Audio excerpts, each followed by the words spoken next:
Hondenweer in Velde, maar de echte carnavalsliefhebber laat zich door een beetje regen niet tegenhouden.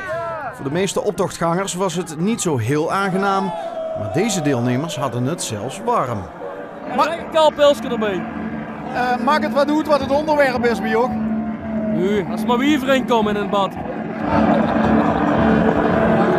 Zwervers zijn doorgaans ook wel gewend aan barre omstandigheden.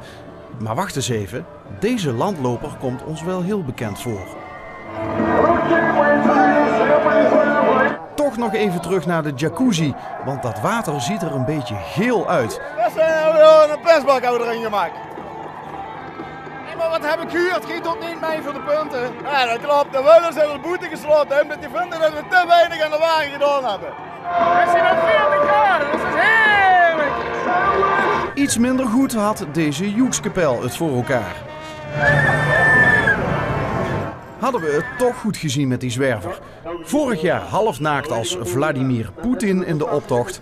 Dit jaar als zwerver die traint voor de Venloop. Geit dat zo bij zwervers in de Venloop, haalt zijn worstvuur en ze gewoon weer de feuerweer. Maar ja, dat zijn net niet politici, hè? Het is allemaal hetzelfde. En dat is vastelovend. Zelfspot, de gevestigde orde op de hak nemen en natuurlijk gewoon lekker feestvieren.